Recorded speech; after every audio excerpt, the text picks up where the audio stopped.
Ya, Assalamualaikum warahmatullahi wabarakatuh. Selamat sore pemirsa, apa kabar Anda di sore hari ini? Dengan bangga kami hadir kembali menyapa Anda dalam program Markombur. Pemirsa, bulan Ramadan dan Hari Raya Idul Fitri yang kita kaitkan terhadap arus mudik telah usai digelar oleh umat Islam. Namun, momen sakral tersebut membawa pengaruh yang baik terhadap pertumbuhan ekonomi. Dan pada sore hari ini kami akan bahas terkait bagaimanakah pertumbuhan ekonomi tersebut yang kita kaitkan terhadap perputaran uang selama Ramadan dan juga Idul Fitri 1444 Hijriah ini, dan lantas seperti apakah keberadaan perputaran uang ini untuk sektor-sektor perekonomian yang bisa makin meningkat pula di masa yang akan datang. Tentunya bersama saya Muhammad Azrul Nasution dan rekan cantik saya yang akan memandu acara hebat ini, yakni ada Widya Utami Putri. Iya, Assalamualaikum, selamat sore Bang Azril, kabar baik Selamat ya? sore Widya. Oke, ini kalau ngomongin soal uang langsung kayaknya seger ya wajah Bang Azril ya. Soal perputaran ekonominya gimana Bang Benar, Azril? Widya, karena kan baru juga Lebaran, uang baru telah habis dikasih Iya. keponakan, Oke, cari cuan jadi lagi. curhat ya. Jadi ini masanya untuk mengumpulkan lagi, meningkatkan perekonomian Benar gitu ya. Widya, mengingat kemarin udah tukar uang baru, dikasih keponakan, habis. Habis ya. Sekarang giat lagi untuk bekerja, nextnya kita kumpul, tukar lagi uang baru. Oke, ini tukar uang baru untuk ponakan. Bang Azril dapat jatah uang baru juga nggak sih? Enggak ya. Habis. Kalau Widya dapat kemarin jatah uang baru? Nggak mikirkan itu lagi sih Enggak Bang. lagi ya? Ya udahlah, nanti aku kasih uang baru ya, 2000. Boleh, boleh. Oke, ini menarik ya topik kita hari ini, yaitu mengenai perputaran uang selama Ramadan dan Benar Idul sekali. Fitri. Tentunya kita juga sudah menghadirkan kedua narasumber kita. Kalau untuk di sebelah Bang Azril, ini ada siapa? Benar sekali Widya, terima kasih atas atensi Widya. Saya langsung perkenalkan ke hadapan Anda pemirsa, sosok yang sangat hebat sekali dan menginspirasi pada Anda semua yang akan berbagi cerita terhadap tema kita, yakni di sebelah saya kepada yang terhormat Abangda Yura Adalin Jalins selaku Deputi Kepala Perwakilan Bank Indonesia Provinsi Sumatera Utara. Assalamualaikum, selamat sore Bang. Waalaikumsalam warahmatullahi wabarakatuh. Bagaimana kabarnya nih Bang? Alhamdulillah sehat dan Sehat bahagia. ya, sehat. Saya ganteng, sebelah saya ganteng. Juga ada nanti Widya yang akan ganteng juga, yang akan dipersembahkan Widya ke hadapan Anda pemirsa. Iya, ini sebenarnya udah nggak asing ya gitu. Apa nggak usah kita kenalin Gak aja usah kali ya? lagi, ini pemirsa udah hafal ya Widya. Ya, ini sudah ada Bang Gunawan Benjamin, pengamat Ya. ekonomi kita, yang nanti kita akan ajak juga untuk diskusi kira-kira kalau dari pandangan pengamat ekonomi seperti apa sih kemudian perputaran uang yang terjadi selama masa Ramadan dan Idul Fitri terhadap ekonomi kita. Benar sekali Widya. Kalau kita tadi kaitkan terhadap perputaran uang, ini mengingat bahwa 120 juta pemudik di masa Lebaran ini yang dikeluarkan oleh informasi dari Kementerian Hubungan juga akan berpengaruh terhadap perekonomian kita Widya. Lantas bagaimana sebenarnya kita harus menjaga kalau peningkatan ini terjadi ke depannya ya Widya? Seperti Iya, apa? benar sekali. Mengingat memang tahun ini arus mudik itu sangat luar biasa sekali ya, Bang Benar Azrul. sekali, Widya. Sudah berapa tahun ini banyak ditahan-tahan karena COVID begitu. Nah, tahun ini memang luar biasa. Benar sekali Widya. Oke. Kalau gitu untuk kita tahu lebih dalam begitu ya mengenai perputaran uang selama bulan Ramadan dan Idul Fitri, langsung saja kalau gitu kita ke Bang Yura ya. Benar sekali. Ini alhamdulillah Abang masih jadinya nggak kan? Bang. Oke, untuk Bang Masih Yura. muda kok Widya, saya muda, sebenarnya saya juga muda Widya. Tapi saya ngebawaannya segan gitu ya. Wibawa. Oke, baik. Nah, ini menjaga marwah dan wibawa dari Bang Jujur Yura ya. kali dia. Kira-kira untuk gambarannya begitu Bang Yura, perputaran uang selama bulan Ramadan dan Idul Fitri kemarin ini seperti apa? Terima kasih Kak Widya. Baik, jadi selama bulan Ramadan kalau untuk di seluruh Indonesia itu aliran keluar uang kartal dari Bank Indonesia itu mencapai sekitar hampir 250 triliun. Oke. Ya. Sementara khusus untuk di Sumatera Utara sendiri itu sedikit di atas 10 triliun rupiah. Ya. Nah, untuk memenuhi kebutuhan masyarakat akan uang baru, baik itu untuk THR dan sebagainya, Bank Indonesia menyediakan layanan penukaran uang. Oke. Ya, kalau Bank Indonesia sendiri menyediakan layanan penukaran itu di berbagai pasar. Ya. Ya, ada di pasar sentral, pasar Petisa, Sukarami ya? ada pasar Sukaramai, dan juga ada pasar Horas, pasar perluasan, ya. Kemudian Bank Indonesia juga menyediakan layanan penukaran uang kepada instansi pemerintah seperti di Lantamal dan bahkan stasiun TVRI Sumut. TVRI, kalau nggak benar. salah. Oke, ada. Makanya saya bingung juga nih kenapa katanya ngatain dapat jatah. Lagi kemana itu waktu Pada penukaran saat uang? itu uang kita baru mengumpul Pak untuk bisa ditukar Pak. Biasanya kita tukarnya itu selalu melihat tanggal gajinya berapa supaya perintahnya ada. Mungkin kurang cocok waktu itu tanggalnya Bang iya. Azril. Kemudian kami juga bekerja sama dengan perbankan di seluruh Sumatera Utara menyediakan layanan penukaran uang juga, itu ada di pusat-pusat keramaian. Pusat-pusat Seperti keramaian. di pos blok yang dekat sini. Kemudian juga di lapangan Benteng. Benteng ya. Kemudian di rest area kilometer 65 baik yang menuju tebing tinggi maupun yang ke arah Medan. Benar. Oke. Selain itu juga ada 231 satu titik penukaran dibuka di kantor-kantor bank yang ada di Sumatera Utara. Oke. Gitu kira-kira. Oke, Baik, saya masih banyak. mungkin dari Widya, saya akan juga beralih ke Bang Yura ini Yura. sendiri. Mengingat antusiasme masyarakat ini sangat tinggi sekali ya Bang. Kalau kita boleh mengetahui untuk terkait hal tersebut dilakukan periodenya mulai kapan Bang sebenarnya? Nah, sebenarnya maksudnya penarikan Iya. keluarnya. Jadi kita yang angka-angka yang saya sebutkan tadi itu sebenarnya sudah kita hitung mulai dari sebelum bulan Ramadan. Sebelum Oke. Karena kan orang membutuhkannya mungkin pada di hari pertama bulan Ramadan atau di hari awal-awal, jadi bukannya kita hitung dari bulan Ramadan pas, tapi sekitar seminggu bulan Ramadan kita sudah masukkan itu, kategorikan itu sebagai penarikan. Untuk kebutuhan Ramadan. Artinya di bulan Maret sudah ya Bang? Kan kita pertengahan, kan kita 20, April 2023. 22 Maret Maret kita ya? mulai puasa. Oh ya, artinya pertengahan Maret itu Maret. sudah kita anggap Oke. masuk Oke. penarikan Oke, mulai. oke. Karena ini kan begini, penarikan uang kartal di Bank Indonesia kan yang melakukan oleh bank. Oke. Bank itu dia mengantisipasi bahwa masyarakat akan menarik uang, baik itu di bulan Ramadan maupun sebelumnya. Maka penarikan oleh bank sudah dilakukan sebelum bulan Ramadan. Ramadan. Kami juga sudah menyiapkannya sebelum bulan Ramadan. Kami sudah hitung kebutuhannya, kami sudah minta ke kantor pusat bahwa kami butuh sekitar sekian. Nah, mereka kantor pusat sudah kirim jauh-jauh hari sebelum bulan Ramadan. Tadi Oke. kurang lebih ada sekitar 250 triliun ya Bang? Itu untuk seluruh Indonesia Seluruh yang keluar Indonesia, dari Bank yang keluar Indonesia. dari Bank Indonesia. Ya. Oke. Artinya sangat tinggi sekali antusiasme masyarakat untuk mengetahui atau mendapatkan uang baru ini ya Widya. Iya. Kalau kita tukar 1 bulan sebelumnya, kusut yang ada kalau di dompet kita Widya. Kan kusut nggak ada lagi sih sebenarnya Bang Azril. Oke. Makanya sekarang kalau bisa kita non tunai. Oke, Oke, nonton. cashless. Sebenarnya iya sih ya, lebih Nanti bagus kita gitu bahas ya. topik berikutnya non tunai Wah. ya. Oke, baik. Baik Widya, saya ke Bang Bang Gunawan. Bang Oke. Gunawan, kalau tadi kita sudah berbincang dengan Bang Yura ini, sebenarnya kalau Anda selaku ekonomi ini melihat terkait perputaran uang selama Ramadan dan Idul Fitri ini, sebenarnya bagaimana sih yang harus kita ketahui sebagai masyarakat awam ini dalam penggunaan ataupun pengeluaran uang kita nantinya? Kalau kita lihat dari perkembangan ekonomi belakangan ini sih sebenarnya di tahun 2023 sebelum Lebaran kemarin kita melakukan survei kecil-kecilan ya terkait dengan di mana sih masyarakat membelanjakan uangnya, kan gitu kan ya. Ternyata memang yang hasil yang begitu mengecewakan, masyarakat tuh lebih prioritas untuk mudik dibandingkan untuk belanja pakaian, makanan dan yang lain-lainnya, kan gitu. Nah, setelah kita coba telusuri lebih dalam lagi terkait dengan survei yang kita lakukan gitu ya, ternyata memang ditemukan bahwasanya masyarakat itu mengalami gangguan daya beli dari tahun 2022 dibandingkan dengan tahun 2023. Nah, ini Masih yang karena COVID juga atau sebenarnya dampak dari COVID ini belum selesai kalau menurut saya Oke, sih ya. baik, sampai Jadi saat ini? Iya, kalau saya sih menilai kesimpulan seperti itu. Jadi dampak dari krisis atau resesi yang kita alami di tahun 2020-2021 akibat COVID-19 itu masih dirasakan sampai hari ini.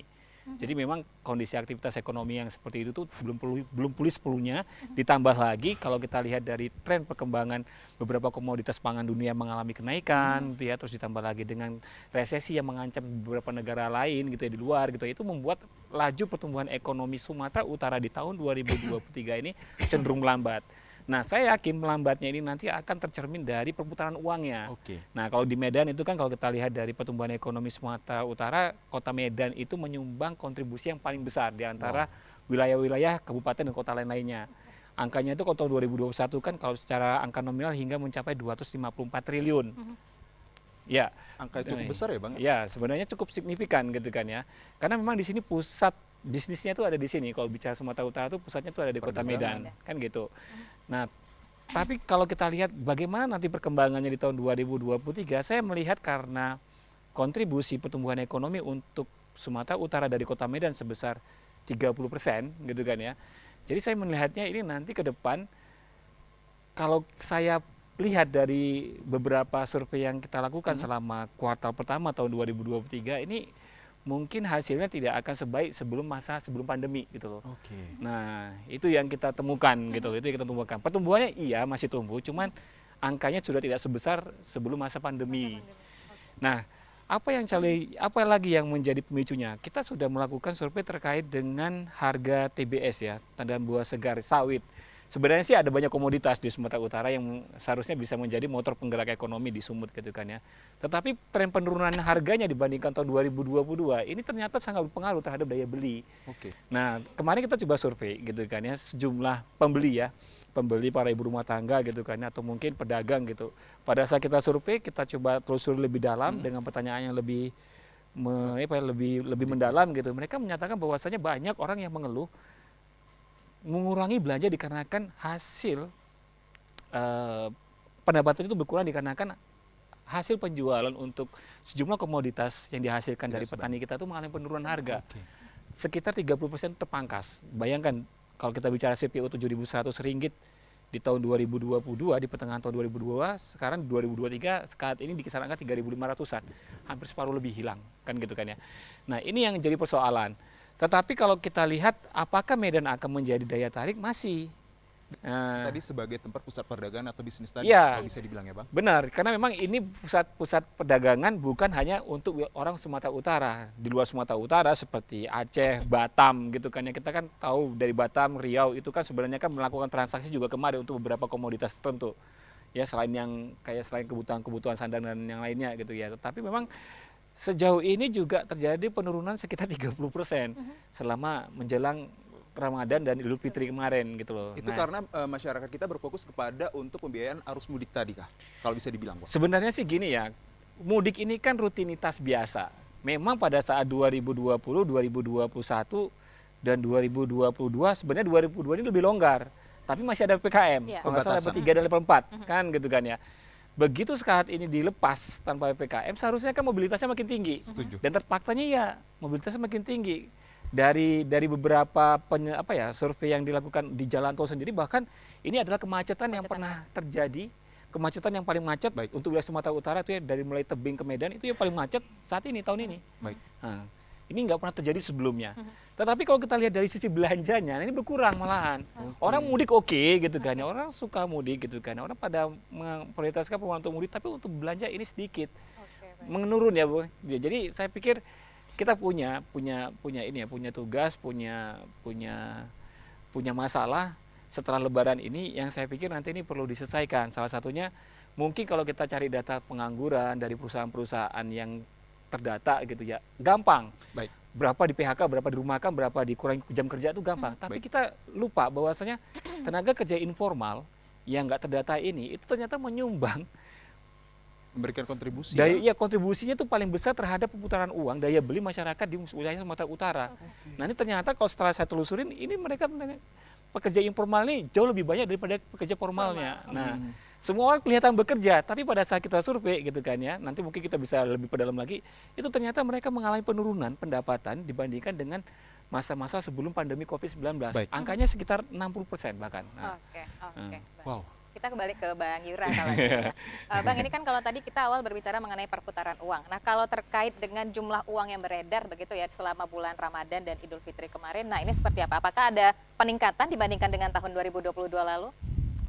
Kalau data kami memang menunjukkan terjadi penurunan uang yang keluar di tahun 2023 dibandingkan yang sebesar 10,4 triliun dibandingkan 2022 yang sebesar 10,8 triliun. Tapi yang perlu kita pahami bersama, ini bukan berarti terjadi penurunan kegiatan ekonomi. Karena yang terjadi adalah bahwa akibat pelonggaran PPKM, itu aktivitas ekonomi justru meningkat. Mobilitas meningkat sehingga uang masuk, terjadi peningkatan uang masuk pada tahun 2023 menjadi sebesar 5,5 triliun ya untuk Sumatera Utara, dibandingkan yang sebelumnya itu adalah sebesar 4,3 triliun. Nah, tadi kan sudah disampaikan oleh Bang Ben bahwa Medan itu adalah pusat perdagangan dan industri untuk Sumatera bagian utara. Kita kan suka lihat juga dari kalau weekend itu dari Aceh, dari mana mobil datang ya, belanja di sini. Nah, jadi bahwa jumlah uang keluar itu lebih rendah dibandingkan tahun sebelumnya bukan berarti ekonominya turun, tapi lebih karena banyaknya inflow yang masuk, banyaknya kegiatan ekonomi yang dari luar yang belanja ke sini sehingga menyebabkan infonya lebih tinggi menjadi 5,5 dari 4,3 triliun. Itu kira-kira. Bisa kita pahami ya Widya. Atas kalau juga Widya dan juga saya pemirsa orang awam ini sebenarnya apa sih yang menjadi faktor penyebab terjadinya perputaran uang ini kalau kita melihat setiap musiman itu ada Ramadan dan juga bahkan Idul Fitri ini dari Bang Yanwar. Apa yang menjadi faktor penyebabnya? Ya, jadi begini. Idul Fitri ini kan merupakan hari raya, merupakan hari besar ya bagi umat muslim. Nah, pada hari raya orang kan bersuka cita, Oke. orang berbahagia, sehingga dia cenderung akan spending. Ya, apalagi sekarang tadi sudah disampaikan oleh Bang Ben, sebelumnya kita sempat PPKM, apalagi namanya isolas, PSBB dan PSBB. sebagainya, sehingga masyarakat terkungkung. Benar. Jadi ini setelah 2 tahun, 3 tahun, sekarang lebih bebas, sehingga Berkegiatan lebih terjadilah leluasa ya. peningkatan konsumsi. Ya, jadi sebenarnya secara umum sebelum ada COVID, orang kalau memang pasti akan terjadi peningkatan konsumsi di bulan Ramadan, karena itu adalah hari sukacita, hari bahagia, tidak hanya sandang dan pangan, kan orang baju baru, buka puasa, terus santapan Lebaran, tapi juga terjadi peningkatan di produk dan jasa lainnya. Seperti Pulang kampung, Benar. beli mobil, bawa dia Akomodasi nanti ya. kembali lagi dia jual, itu soal lain. Benar. Mau ketemu saudara, beli emas, Oke. iya kan? Terus liburan, Hotel. transportasi, akomodasi, hotel di Bali hampir 100% kemarin, iya kan? Konsumsi masyarakat juga ya Pak, dalam makanan juga ya. Nah tadi sudah saya bilang kan biasanya orang taunya sandang dan pangan ya, Benar. tapi ternyata tidak hanya beli baju baru atau beli kue-kue Lebaran, Lebaran. tapi ya itu yang tadi, iya kan? Apa tadi saya sebutkan tadi? PHRI.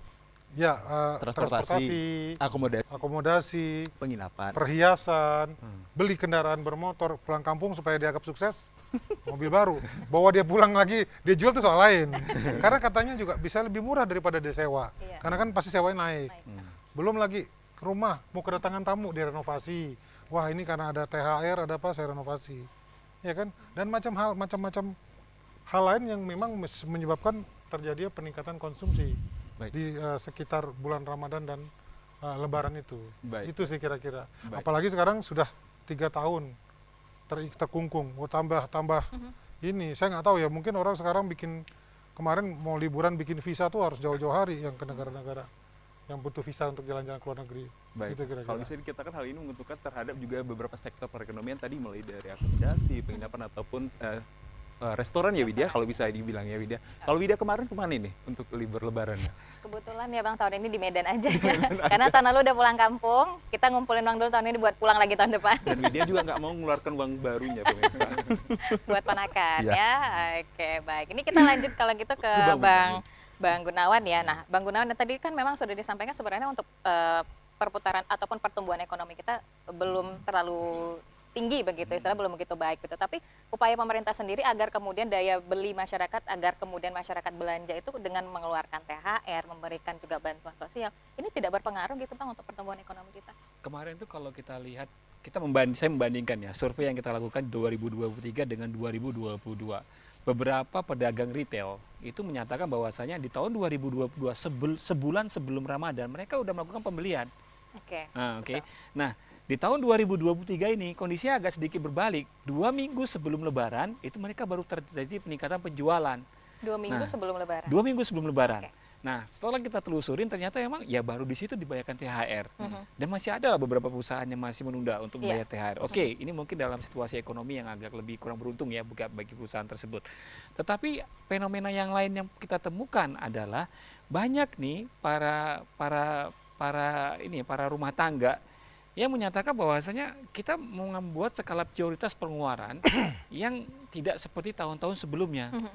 Kalau Bang Yura tadi menjelaskan bahwasanya memang peningkatan terkait dengan belanja masyarakat seperti pembelian pakaian, makanan, hotel, berwisata gitu ya, terus tambah lagi renovasi rumah.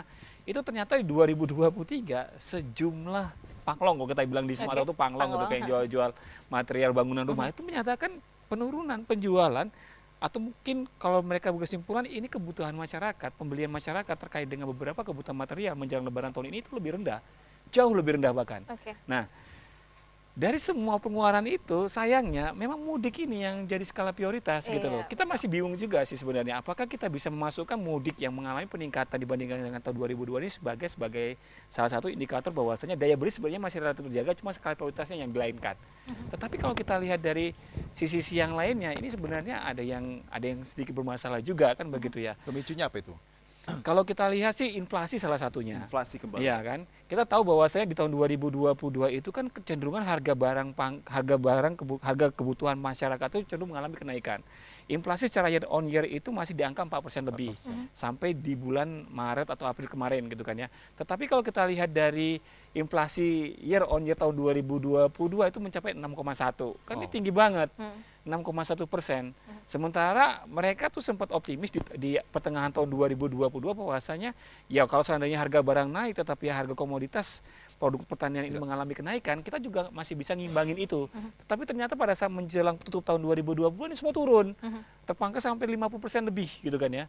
Jadi kalau seandainya ini terus berlanjut dan ternyata memang berlanjut sampai hari ini, saya sudah yakin bahwa saya sudah feeling bahwasanya wah ini akan menjadi pemicu terjadinya penurunan dari pengeluaran masyarakat yang nantinya ini skala prioritasnya bukan lagi pada pengeluaran seperti pengeluaran rutin yang akan dikurangin seperti renovasi rumah atau mungkin ya kita lihatlah nanti kebutuhan sandang atau kebutuhan pelengkap lainnya seperti kendaraan bermotor maupun kebutuhan lainnya. Beli gorden mungkin ya, yang Iya. baru ganti gorden. Emas ya.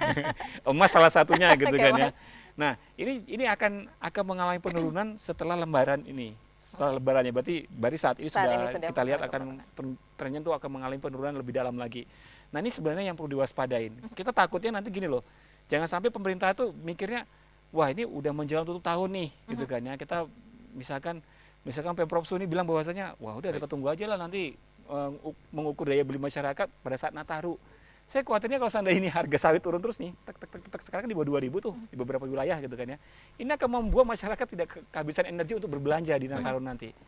Ada baiknya sih lakukan intervensi dari sekarang lah. Ada Ya. baiknya lakukan intervensi dari sekarang, dari selaku ekonom untuk mengeluarkan pendapatnya. Pemirsa, masih menarik sekali perbincangan kami kepada Bang Yanuar dan juga Bang Benjamin terkait perputaran uang selama Ramadan ini. Kalau tadi kita berbicara perputaran uang selama Ramadan, nanti kita juga akan tanyakan pasca Lebaran ataupun selesainya Idul Fitri 1444 Hijriah ini seperti apa pula perputarannya. Sesaat lagi kami akan hadirkan, tetaplah bersama kami di Markombur.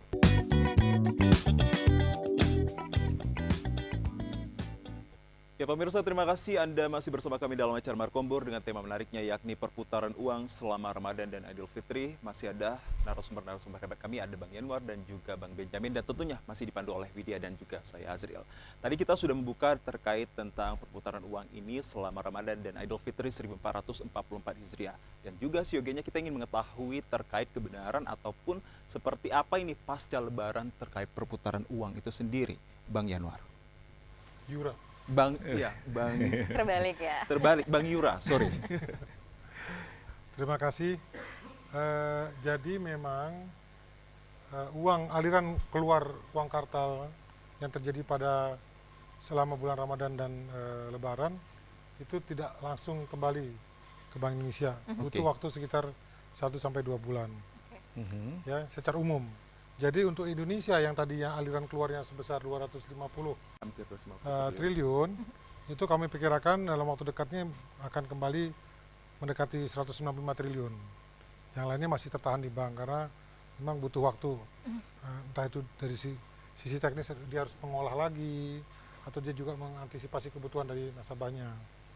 Tapi khusus dari Medan, khusus di Sumatera Utara yang tadi 10,4 triliun itu akan aliran masuk 10,2 triliun. Kenapa bisa mendekati aliran keluar? Karena selain dia aliran masuk juga ada dari aktivitas ekonomi. Oke. Yang tadi itu kan orang belanja di di Medan dari luar kota dan sebagainya, itu yang menyebabkan terjadinya tambahan aliran masuk uang kartal di Sumatera Utara. Itu kira-kira. Oke, kalau bisa dikatakan pasca Lebaran ini sudah dapat kita katakan dari hal-hal yang disampaikan dari Bang Yura ini sendiri. Dan lantas pemirsa, kalau kita melihat bahwa pertumbuhan sangat tinggi, otomatis sifat konsumtif masyarakat juga menjadi pengaruh ya Bang dalam Lebaran seharusnya. Itu seperti apa Anda lihatnya? Ya kalau seandainya tadi ada arus uang keluar dan yang masuknya lebih sedikit sih seharusnya itu lebih bagus sih. Kalau saya bilang sih ini jadi gambaran bahwasanya konsumsi masyarakat bergerak di situ. Tetapi kan kita perlu lihat dari sisi presentasenya. Jadi kan kalau seandainya kita lihat nanti presentasinya itu lebih cenderung lebih kecil dibandingkan dengan tahun-tahun sebelumnya, ini juga perlu diwaspadain. Oke, gitu perlu ya. diwaspadai. Karena memang konsumsi masyarakat ini atau belanja rumah tangga ini menyumbang kontribusi sekitar 50% terhadap pertumbuhan ekonomi daerah. Jadi jangan salah bahwasanya kalau kita lihat kelihatannya sepele gitu kan, orang belanja dari rumah, belanja keluar gitu kan ya, padahal itu yang paling besar memberikan kontribusi terhadap pertumbuhan ekonomi di Sumut kalau berisi dari sisi pengeluaran kan gitu ya.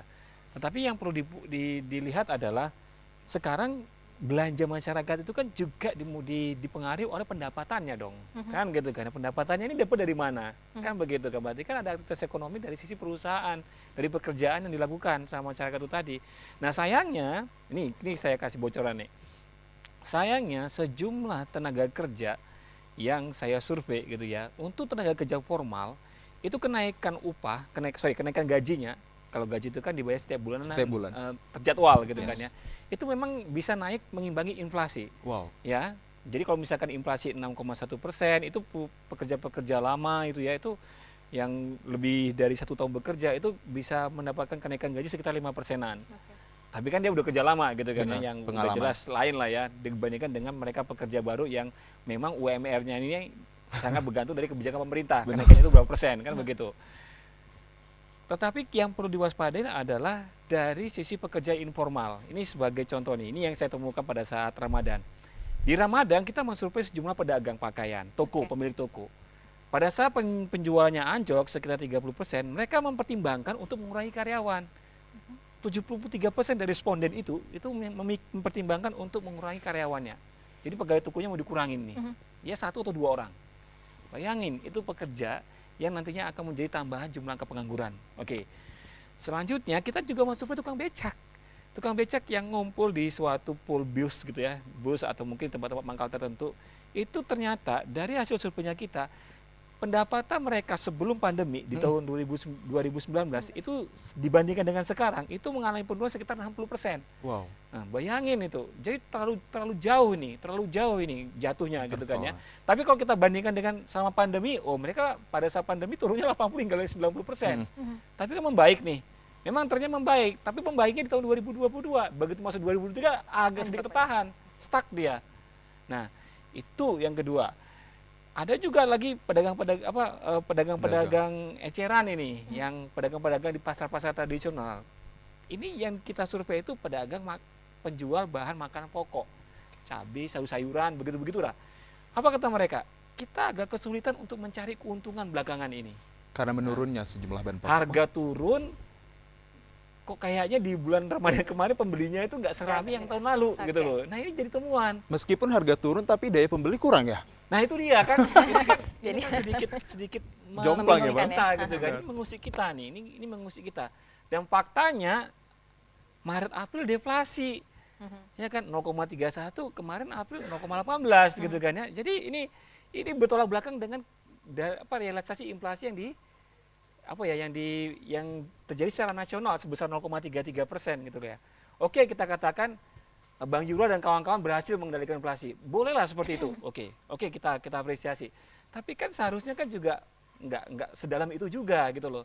Nggak sedalam itu juga deflasinya gitu ya. Nah, ini jadi temuan yang membuat saya tuh berpikir bahwasanya jangan-jangan gini kan ya. Jangan-jangan memang daya beli ini udah begitu kronisnya tapi belum terlihat nih. Nah, kan begitu.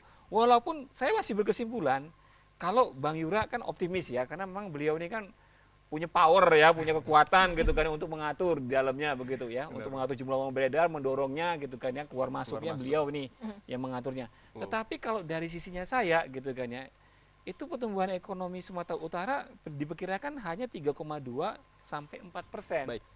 Nah, memang itu ekonom gitu kan ya, tapi kalau pembuat kebijakan memang harus lebih optimis kan. Jangan seperti saya dong gitu kan ya, tetapi saya berpikir seperti itu. Jadi apa? Perputaran uang ini kalau misalkan nanti tergambar semuanya gitu ya, tergambar semuanya di tanggal 5 nanti kan ada rilis pertumbuhan ekonomi oleh BPS. Ini akan tergambar gitu loh. Tetapi saya melihat ini ada beberapa sektor lapangan usaha yang berpeluang mengalami kontraksi di kuartal pertama 2023 dibandingkan dengan kuartal keempat 2022 gitu loh. Ya, salah satunya itu pedagang besar dan eceran. Oke, terus ada juga kalau sektor pertanian dia masih 50-50 nih, bisa tumbuh positif tipis atau tumbuh negatif tipis. Terus ada juga itu akomodasi makanan dan minuman. Termasuk transportasi juga mengalami penurunan kalau saya lihat gitu kan ya. Kalau saya lihat seperti itu.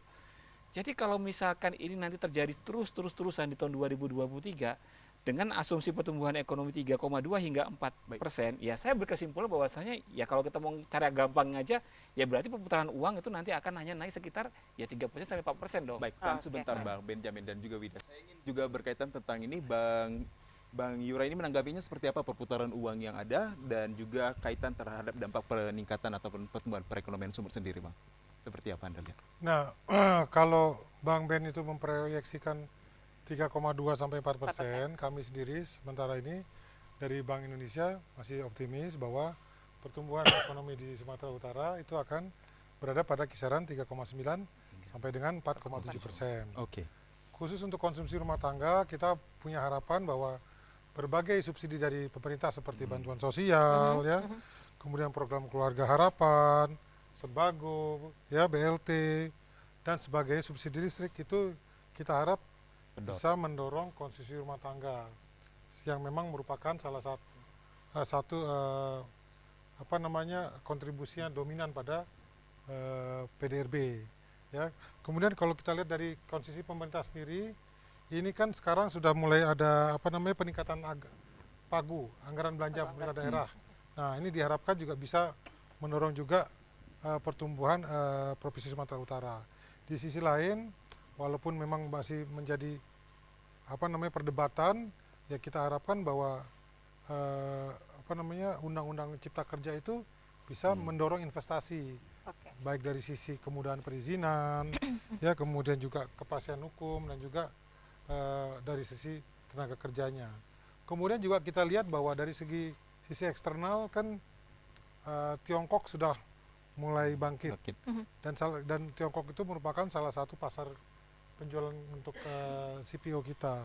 Nah, itu kita harapkan juga bisa mendorong pertumbuhan ekonomi dari Sumatera Utara yang memang sangat tergantung bukan tergantung ya, yang memang didominasi oleh komoditas CPO, ya. Kemudian juga dari konstruksi, ya, ini kita harapkan lanjutan pembangunan apa namanya jalan tol yang sampai ke dari sekarang kan dari tebing tinggi ke Parapat, nanti dari Parapat ke Danau Toba, kemudian juga infrastruktur di Danau Toba itu juga bisa mendorong pertumbuhan. Jadi terus efisiensinya akan mendorong perekonomian ya, kita, ya, Bang? jadi dengan berbagai aktivitas tersebut kami lebih optimis dari Bang Ben. Oke, Nah, lebih mungkin optimis nanti- dari Bang Ben ya, Bang? Ya. Itu Bang Ben. Jadi nanti salah satu ini kita bisa lihat pada hari Jumat Oke. itu BPS kan akan merilis Iya. PDRB triwulan 1. Sayangnya memang triwulan 1 ini dia kan sampai dengan Maret akhir, tidak mengcover semua Idul Fitri Lebaran, ya, jadi terpotong. Sampai Maret. Apa namanya kita nggak bisa ngelihat. Jadi harusnya kalau dia lebih bagus lagi kalau semua sampai Lebaran masuk dalam perhitungan. Tapi ini kan sampai Maret aja. Yang mudah-mudahan nanti kita bisa lihat apakah memang pesimis atau kita harus optimis. Baik, kalau begitu saya dan Widya juga akan mengakui bahwa kami tetap optimis, Bang. Dari Bang Benjamin juga perspektifnya, dari Bang Yura juga optimis tentang hal terjadinya pendorong perekonomian. Pemirsa, kami masih akan hadirkan lagi perbincangan menarik kami dengan Bang Yura dan juga Bang Benjamin. Tetaplah bersama kami di Markombor dengan tema menariknya yakni perputaran uang selama Ramadan dan Idul Fitri.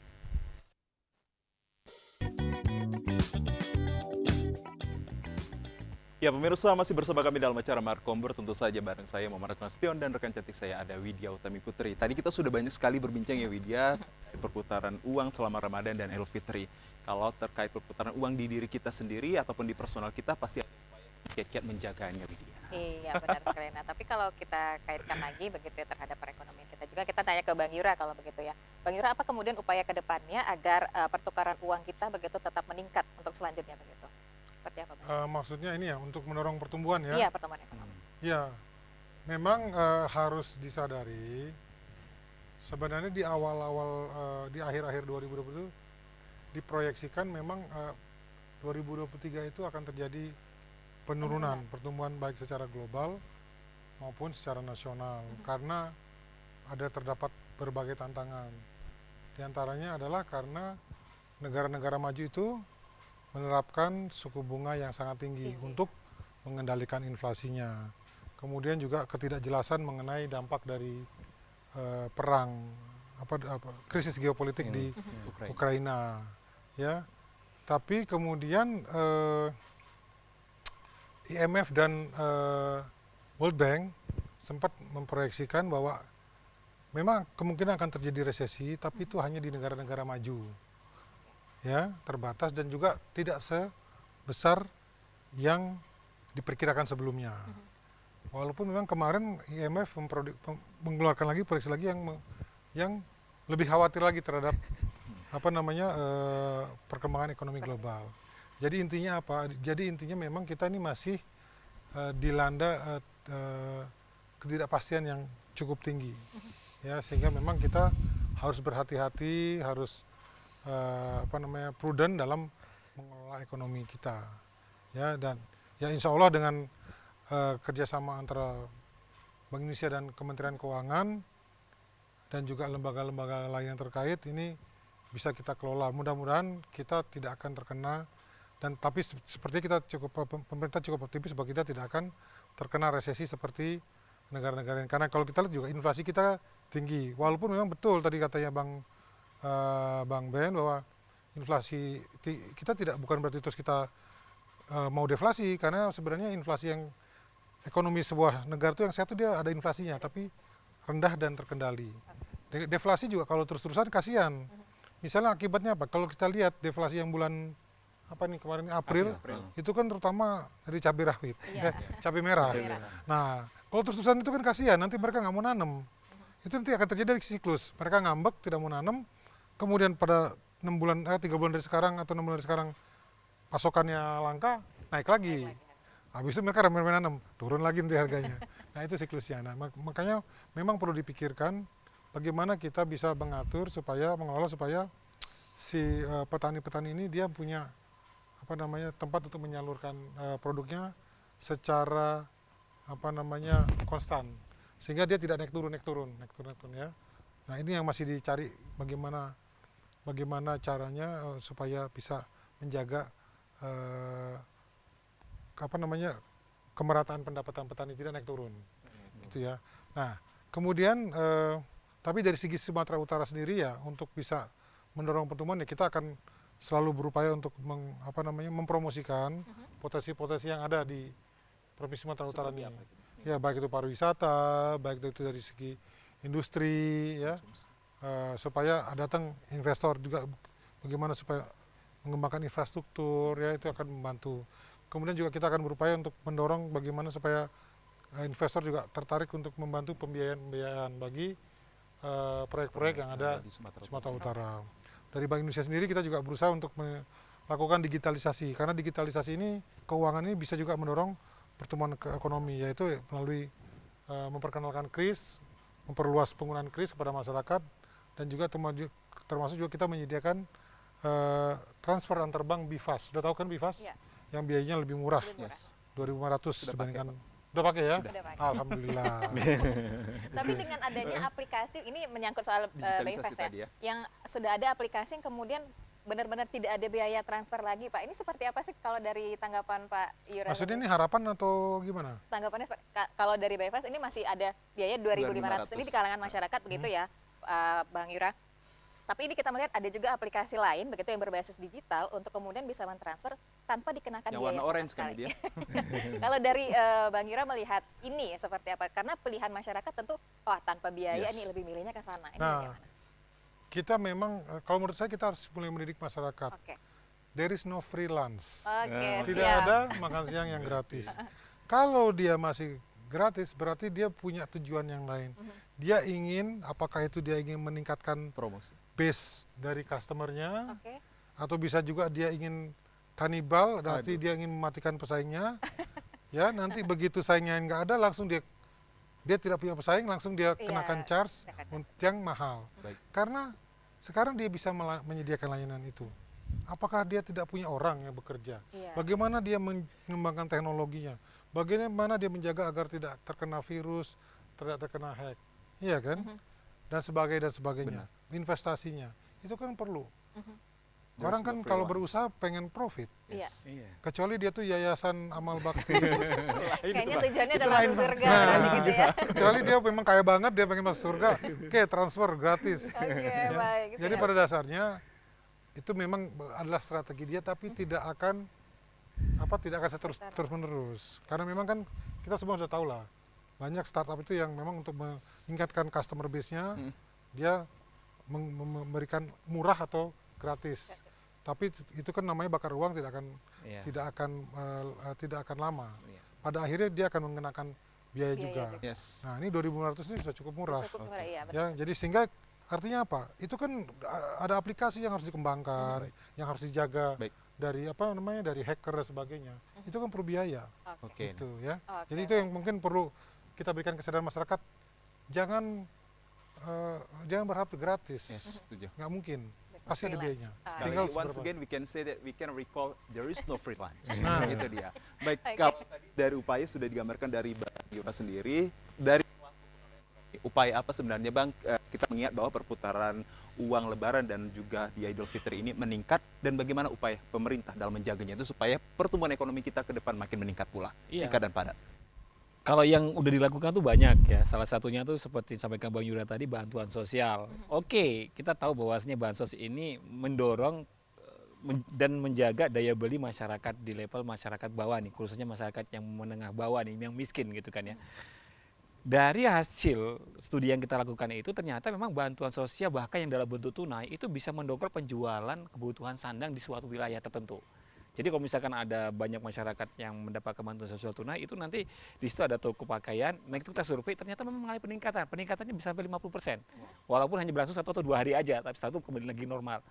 Itu yang pertama, itu dilakukan, ya, dan akan dilakukan lagi. Kayaknya iya, kan gitu, dan sepertinya akan dilakukan lagi dengan mungkin skema yang lebih besar daripada seperti yang kita terima pada hari ini. Oke.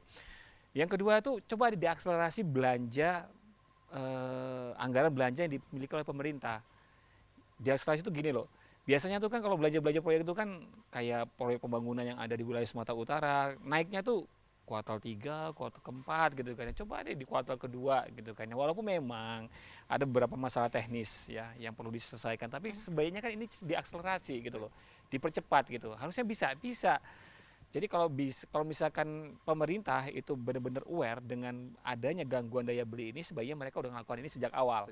Oke. Ada mitigasi ya yang harus dibuat mereka ya Bang ya? Benar. Terus ada juga pengendalian inflasi. Saat ini harga kebutuhan masyarakat sangat terkendali, sangat gitu kan ya. Walaupun kemarin ada Ramadan, ada Lebaran, orang mikirnya ini bakal naik semua. Ini masyarakat dimutar balikan nih. Benar. Iya kan teorinya nih kan ya. Artinya apa yang mereka pahami bahwasanya harga barang selalu naik pada saat menjelang Lebaran, Baik. sekarang kebalikannya. Baik. Nah, gitu kan ya. Ini semua turun bilang gitu kan ya. Nah, tetapi setelah ini nanti ada kemarau. Ya, kemarau panjang yang diprediksikan oleh BMKG, yang kita ini wanti-wanti jangan sampai nanti harga kembali naik. Kenapa? Gangguan daya beli yang terjadi saat ini, kalau seandainya nanti ada kenaikan harga barang, ini sangat mendirikan penderitaan bagi masyarakat. Jangan sampai ini terjadi gitu loh. Jangan sampai ini terjadi di masyarakat. Terus sehingga nanti ujung-ujungnya ini lagi-lagi konsumsi masyarakatnya mengalami penurunan.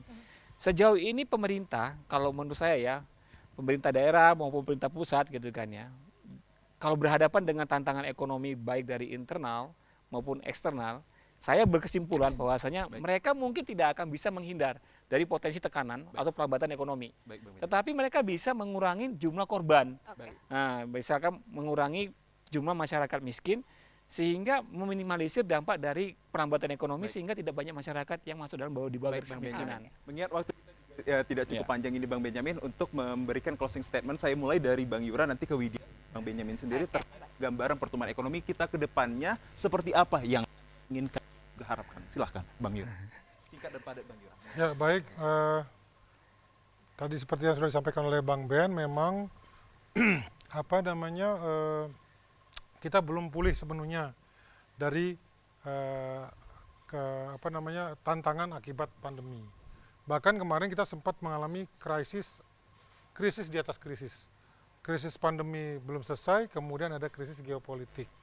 Ya, nah, tapi saya pikir kita tetap harus optimis karena pemerintah akan saling bahu-membahu untuk bisa mengendalikan, menjaga agar momentum pertumbuhan kita tetap terjaga di tengah berbagai krisis yang akan kita hadapi. Memang masih banyak ketidakpastian, tapi mari kita sama-sama bekerja, berkoordinasi, optimis untuk bisa tetap bertahan di tengah badai ini. Bang Benyamin, singkat saja, optimis ya Bang untuk pertumbuhan ekonomi kita? Pasti. Ya, kita masih optimis ini akan tetap tumbuh gitu kan ya. Walaupun demikian pemerintah harus mewaspadai perlambatannya. Dan pemerintah harus bisa minimalisir jumlah masyarakat miskin karena memang mereka yang butuh pertolongan di situ. Baik, dan pemirsa demikianlah Markombur edisi Rabu 3 Mei 2023 dengan tema menariknya yakni perputaran uang selama Ramadan. Kita ucapkan terima kasih atas atensi dan kehadiran dari Bang Benyamin dan juga Bang Yura. Terima kasih Dengan Bang perspektif luas terkait hal ini sangat berdampak positif sekali untuk penambahan wawasan dan pengetahuan kita ya Widya. Akhir kata pemirsa, saya Muhammad Azrul Nasution. Dan saya Widya Utami Putri, kita pamit undur diri. Sampai ketemu kembali di Markombur berikutnya.